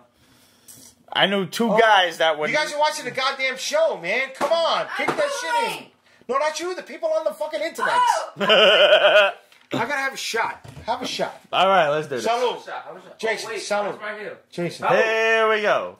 Guys, listen, before you have the shot, I sell shot glasses with the Puerto Rican flag on it. If you're not Puerto Rican, I'm sure the rum you drink is. I hope you enjoy it. Thank you very much. Salud. Salud. Uber, can you pick me up and my car? What did you think of Scooby Natural? Oh my god! All right, y'all don't. I didn't see it. You guys may not have watched the Supernatural episode where they crossed over with Scooby Doo, Right. affectionately known as Scooby Natural. But first of all, as an episode, you could have never seen another episode of Supernatural. Obviously, you've seen an episode of Scooby Doo, or you haven't lived. Yes, I have. Because if you've never seen an episode of Scooby Doo, punch yourself in the dick. But seriously, But I've seen it. you could go into this I got a episode small dick, so there. watching We're gonna cut that. no part of I don't have kids. Supernatural. You could go into this Why? episode Big married watching and no my part wife- of Supernatural and enjoy it immensely. This episode hits on all of the major amazing points of Scooby-Doo and Supernatural. You get the Scooby Gang as hunters, as like, hey, So they ghosts legitimize them? are real and demons are real and the devil is real. And Was they're this all like the "Are Buffy you episode kidding?" when they became puppets? Kind of, like a So little it was bit. a gimmick, but did it tie into the story? You know what? This was Give me gimmick. Can we get slight spoilers? Not ending spoilers. Yeah, absolutely. but Kick-in spoilers. This was a little gimmicky in that regard, but it's Were they watching the show? And you know what? It was not that they were watching Scooby Doo. They got a hold of a haunted television that the guy this guy who turned out to be, spoiler alert, a Shylock real estate developer, which is pretty much the episode of any Scooby Doo episode. He was trying to scam this guy out of his property, Right. and by telling him that the property's haunted. Okay. So Sam and Dean solve the crime. They fight the ghost With and the then- Scoobies. No, not yet. They fight a dinosaur, like like a Like the costume. dinosaur Batman's cave? No, like a costume. Who runs out Comic-Con with the inflated like the dinosaur? guy who runs around Comic-Con. You're a But dick if I it's see supposed to be stupid. It's supposed to be silly. And they're like, are you kidding me? Like, this thing was alive? What are you kidding? Like, what's going on? So the guy's like, oh my god, you guys saved me. Anything I can do for you. And Dean's like, anything? So they take home a big screen TV. Because the TV's haunted as well. So And, the Sherlock real estate guy wanted to get rid of the he TV. put in a little thing, like a thing that made the TV haunted. I won't tell you what it was, but Okay. a little device like this, and the TV Is it on sucked demand? them in. Is it on demand? It's definitely on CW on gotcha. demand. Okay. The beauty of this episode is you don't have to watch any other Supernatural episode. I'm with that. You can sit and watch this TV show with anybody who is our age has knowledge of Scooby-Doo. I caught 2 Supernatural episodes. Okay. One of them was one of the ones in the mix. And it lost me. Yeah. One of them was an individual episode with the puppet. I think it was early on. The Ghost Hunter episodes where, it's just Sam and Dean hunting a random enemy is a great episode. If you happen to catch one that is, the CW does these year-long spanning arcs. That's what they do with Flash, with Arrow, with everything. Annoying. If you happen to catch one of those episodes... I can't do Arrow, but I'll do Flash. I like Flash. I'm dedicated to their Flash. whole formula is the same. This year's shitty. If you happen to catch one episode of Supernatural that they're dealing with the, year-long expanding story, you're going to be bored and you're going to be lost. It's unfortunate. I saw one more episode besides that. I saw the one that had the guy from Iron Eagle. Louis Gossett Jr.? No. All right. The kid. Who's no longer a kid anymore. Yeah, he wasn't a kid. That he was the cop that buried his girlfriend or the chick that he was smashing on the side in the wall. Oh, that one. Yes. Jason Gedrick. Yeah. I need to fucking Google for that. God, I remember that. That was early on. I'm sorry, you're not. Yeah, that's a complicated episode too. I'm not gonna lie to you. All right, next question. But it was a standalone. I'm sorry. But the point is, you can sit and watch Scooby Natural. Ramon, do you watch and enjoy yourself? Nope. That's do you watch Winona Earp? Winona Earp? Love it. He loves Really? Winona Earp. Now, okay, I remember reading it when it Her was sister's Image. gorgeous. We've interviewed the writer. We're good friends You with him. interviewed Yeah. Will Smith? Yes. he's cool. That's cool beans, man. So, what's the difference between the early Image issues and what's on the show? Oh, okay. And on the show, she just stays in that town. She doesn't move out. In the comic book, she's going All over the place. Yeah, that's the biggest difference. Especially the Because original. I never read anything but the Image issues. Okay. All She right. had the blue jeans and Yeah. crop top. I mean, where that, it was- you're talking with about the like early extended bra. 90s stuff with Yes. like the Yes. No, the IDW stuff is much better. I never picked. I didn't even know that it was IDW until I backtracked it from the show. It's Should I actually get a good into it? series. Yeah, it's a good series. Now, what's the difference between Winona Earp and the Netflix Vampire Hunter? Vampire Hunter? I don't know What's what's the that? Vampire Hunter chick show? Really? Buffy, isn't it Buffy? No, not Buffy. Not Buffy. If it's not Oh, Vampire Van Helsing. Hunter, Oh. oh really? Van Like, Helsing on Netflix. please tell is me a it's not female. along the lines of the Hugh Jackman know. shit. Oh, I hope not. Oh, See, but you know what? Okay, I can appreciate the gimmicky stuff. When he went further on, when he went past the Hunchback of Notre Dame, and he became the werewolf. Yeah, if I hear Vampire Hunter and I don't hear Vampire Hunter D, I'm already turned off. Now, I only saw Vampire Hunter D when it was on Sci-Fi Channel or Cartoon Network. Vampire Hunter D is one of the greatest animes, one of Should the greatest own that. stories ever. Why? It's that good. Because It's just simply that put, good. are you unaware of the big reveal at the end? Who he is? He's the son of Dracula. Yes, he is. Right. And that alone, when he's like the whole build up when he fights Count Magnus Lee, and he tells the girl who he's trying to save, like this human girl, he's like, well, he's like Magnus Lee's like 5,000 years old. Okay. You know, this is like the year 13,000 AD, some shit. And he's like, well, the old ones like him are powerful, almost invincible. And you don't realize who the fuck D is. But if you do the timeline right, he's about 12,000 years old. You're talking about Alucard, the son of Dracula. Is this pulling from Castlevania? This is pulling from every fucking imagination of Dracula. Because that sounds like ever. Castlevania 2 and 3 to me. Yes, it does, and it isn't glorious, but it doesn't. It doesn't like specifically name it. But for the fans, you're just like, hey. And if it takes 5 seconds, you can get away with doing 5-second song clips, right? Without having to. Yeah, 15, I believe, is the 15. So when we say glorious, can you do that part with Bobby Roode, where his theme song? I think we can do that. I think we can legally get away with that. Glorious. At least with like 8 seconds or so. I'm with you on that. And I apologize if this is one of your lowest viewed episodes. You're good. when he's fighting Count Magnus Lee, and like This was Magnus the main Lee, cartoon? this is the first cartoon, the very first OVA. I remember seeing it, but I don't remember it at all. And Magnus Lee has him like, with his telekinesis like up against Okay. the fucking ceiling and shit. And all of a sudden he's like, all right, fuck this. Use your superpowers. And he hops down and like cuts him in half. And he's like, how the fuck did you do that? But I'm all powerful. He got Magnus. Yeah. Why should he have superpowers? Because he's fucking... Alright, compare the shit. When he says the old ones like him, talking about Magnus Lee, is like 5,000 years old. The old ones like him are powerful, almost invincible. Even at a half of Empire. But Vampire Hunter D is a half. He's a half-breed. He's a vampire. But he has Downpeel. powers. Yes, he's the son of Dracula. Okay. Even at a half-breed, So he's in still this universe, 12,000 Vampire's the years oldest, old. or no? Dracula is the sire of vampires. Okay.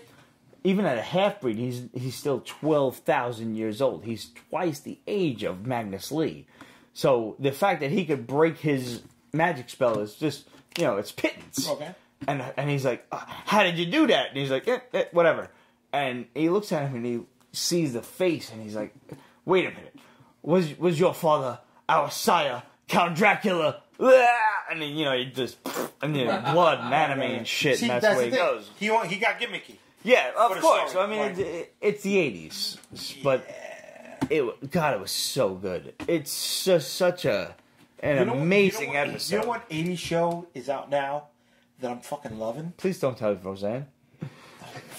Run that back, right? Fuck that bitch! I'm just saying. Voltron on Netflix. Voltron is dope as fuck. I haven't seen season 5 yet. No, I haven't up to either. season 4. But I mean, Voltron is great. It's so good. If you haven't watched Voltron, It's so good. on Netflix yet, It's so good. you're like denying yourself like pleasure. Yeah, it's really. All right, you were at New York Comic Con last year. Yeah. Did you see the guy dressed up as the Farm Lions? No. No. Unstoppable Comics on Instagram. Check me out, Unstoppable Comics on Instagram. I've got the guy. I put a video up, like maybe 15 to 30 seconds of him. Yo, my man did the lights. Yeah, he just had Fucking the whole Five shit. Lights of the new series that's out right now. And then I saw him at another convention in Jersey, and he had people dressing up as the pilots. And he was that. And then if you backtrack him, he tagged himself in the comments. Huh. If you backtrack him, dude, his Instagram thing shows him building up the fucking costume and how he put it together. That's sick. That shit was fucking hot, dude. What other questions Fucking we got? hot. I'm sorry. No, you could. That would be sorry about. Nothing to be sorry Yeah, about. I'm having a great fucking time. Who would you bet first, Daphne or Velma? Velma. All right. Originally, She needs when it. I was a kid, Daphne was my girl, but in hindsight, Velma. Velma Yeah, I is agree. obviously the kinky one. Daphne's getting piped on a regular basis for Freddy. Velma needs it. Velma doesn't get shit from Shag because that motherfucker's too high to get it up, right? So she needs the fucking funguga bots. And What? dude, you don't even have who's asking you? Librarian Kate. Librarian Kate, you don't even have to do half of the fucking work to make her think that you're a goddamn rock star. Yeah, if you watch Scooby Doo, they fucking address the Trust whole me. shit. What was your celebrity crush as a teenager? Obviously, Jennifer Love Hewitt. What the fuck? We established this. Wait, are they asking Another Pete question, or me yeah. too? All of us. Oh, what was your celebrity crush from Mom? As a teenager? I used to love Tracy Lords. Tracy Lords? Yeah, Really? my brother had a stash of his stuff. Her stuff. All right. Okay. Behind the scenes, what do you got, Liz? Wes Borland. That's a dude. Who's West Borland? That's a dude. Who's West Borland? Wes Borland was. I don't know. He was the. Nobody He knows. was the really creepy guitar player for Limp Bizkit. Yeah, that doesn't fucking count no more. Janet Jackson. Really, I had though? her pictures where her boyfriend or fake lover or was fake doing it like the Gen 13 yes, shit. Yeah. Hell Janet yeah. Jackson. No, that was a good Red, what do you got? What I got? The Little Mermaid. No, the bitch from Dusk Till Dawn. Oh, Salma Hayek. Oh, she's on Yes. my wife knows about her. No, I mean, Salma Hayek should be on the PPI. Back it up from Dusk Till Dawn. Go to Desperado. And she shows. Yes. Oh, Listen, the one she did with Colin if there are any married PB fans out there, she's naked on the Salma Hayek should be amongst the freebie section. I'm moving on. Yeah, and did we see Ready Player One? No. No. No, I did not. That's it. Not yet, at least. I haven't seen it. Peace Basement After Dark. Peace Basement After Dark is obviously the greatest show you could ever hope to be I'm watching. paying for the strippers that come in. Obviously, we didn't get to any of the other issues this week, but who cares? We had a great episode fucking time. with Thank you, JD guys. Unstoppable and Unstoppable Comics. Guys, I want to remind you that it is April, and April is Random Acts of Kindness Month. All right, follow me on this. We had an awesome month for Peace Basement Supports MS Research, and this April we are doing Peace Basement Supports Random Acts, which is a charity devoted to random acts of kindness. Just whatever you do out there, do it for somebody else. You know, just pay it forward, they say. When was the last time somebody did something nice for you? When was the last time you did something nice for somebody else? Don't Go expect out there. anything back. No, don't. We're not saying do this for the laurels, do this for the recognition. We're saying do this for the recognition of seeing other people that see it and want to go out and do it too. You know, go out there and do something nice for somebody else. Put a For smile on real. somebody else's face. Like, really. That For is no so other reason rewarding. than It Just for- makes you feel so good. when you put a Just smile. put a smile on somebody's face. It's April. Go out there and do that. We had a great March episode. We made a great donation to the National MS Society, and we are making a donation to the United Cerebral Palsy Foundation, who we unfortunately couldn't get a hold of the charity itself to do a t-shirt for, but because March was also MS Research and Cerebral Palsy Month, we are making equal donations to the MS Research Fund and the United Cerebral Palsy Research Fund. So, yeah, this Basement Gives Back. We're trying to do good things, and we want you to do good things for yourselves, too. Go out there, PeachBasement.com/shop. And if you click on that, you can see all of the cool shirts that we got. We have the regular Peach Basement shirts, as well as the Peach Basement Supports Random Acts of Kindness in a cool heather gray with the blue Peach Basement Supports logo on it. Get out there and order yourself one. And if you do, take a picture of yourself either doing something nice for somebody. Take a picture of yourself with the t-shirt. We will show you off on the show. That's what we're going to do. That's the way we want to support Random Acts. We want to show you off doing random acts of kindness, and you know, we want to encourage other people to do. Yeah, of course. Guys, today's my first day here, right? And these are some really cool people. They're not doing this for a load of money, right? Don't expect anything in return. But if you put a couple bucks to one of the charities that they are trying to support, these guys are going to keep on giving you free content because you inspired them. So that little bit of kindness that comes out of the wallet that you keep on your backside will do a lot to keep these guys and the rest of their crew motivated to keeping you guys entertained.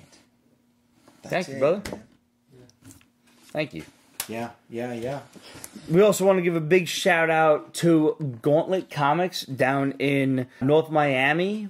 Basically, if you visit gauntletcomics.com, you can pre-order shit like 2 months in advance via previews and get like 35% off. That's even awesome. That's ridiculous. Big discount. That's a they are big ass store? discount. Yeah. Yes, they are. Holy They're a shit. big store. You're not so gonna if you're get that down anywhere in the else. Miami area, go visit Gauntlet Comics. Go Wow. visit our girl Abby and say hi. Tell them the basement sent you. Can I say hi to Abby? Of course you can. I should not have said that.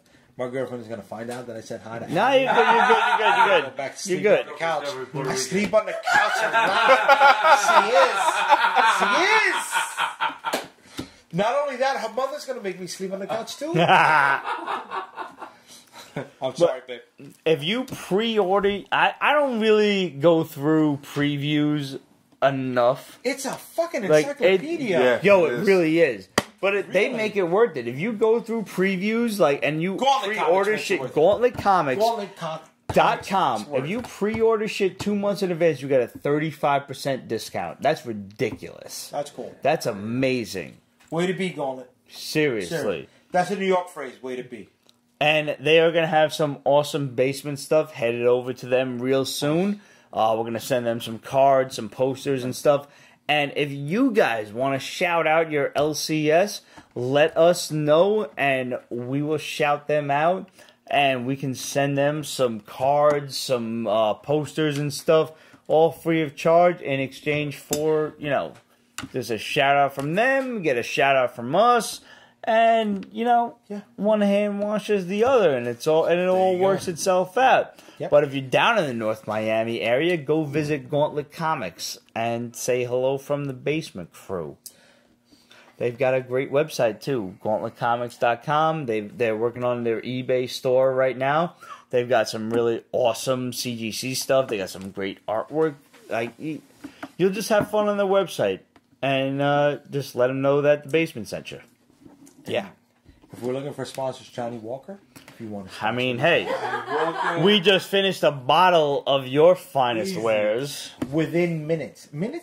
Hours. A couple hours. Tops. Johnny, let's go. What's up, brother? You know what I'm saying? You're the only people that produce in a county that's not a dry state. That's true. Hook us up. Guys, you know the drill. Hit us up, questions at peachbasement.com, facebook.com/peachbasement, Instagram, Twitter, etc. at peachbasement. Want to thank JD Unstoppable. Thank you for having me, guys. Nothing can stop JD This was a great time. This was I had fucking fun. amazing, I man. didn't think I was going to have fun. I had fun here, man. Dude, you guys, this is awesome. Seriously, I was sitting in my car outside, and I'm like, I'm going to have to go through the motions. I had a good time with you guys. Yeah, man. Seriously, you guys are awesome. We're glad you had fun. This was fucking cool as shit. That's what we live for, man. There you go. Hit us up, questions at peachbasement.com, facebook.com/peachbasement, etc. at peachbasement. We want to hear from you. What else you got? Next week, Friday. Next week is Friday the 13th. We will be doing a Friday the 13th episode because I got a new Friday the 13th Jason Voorhees t-shirt that I want to show off. So we're off Thursday, and we'll see you Friday the 13th. New York Comic Con booth 938. Probably. We'll keep you posted, guys. You can find a link under peachbasement.com/friends, and you'll find a link for Unstoppable Comics right then and there. We'll see you guys next week. Peace.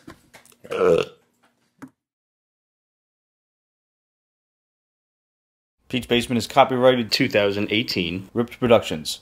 All rights reserved, so go fuck yourself.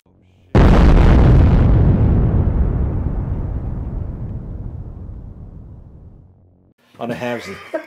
Wave to the good folks, Red. Yeah. Oh.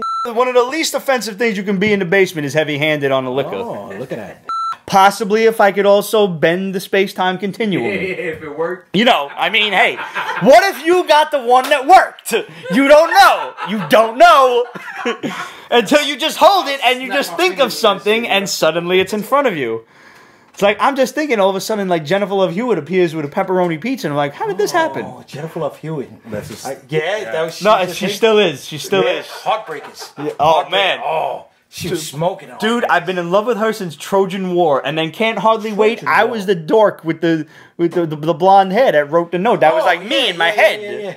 The 1, the 4, Oh, 13. I go 13. Really? Yeah, no, I gotta wake the fuck up. Crazy motherfucker.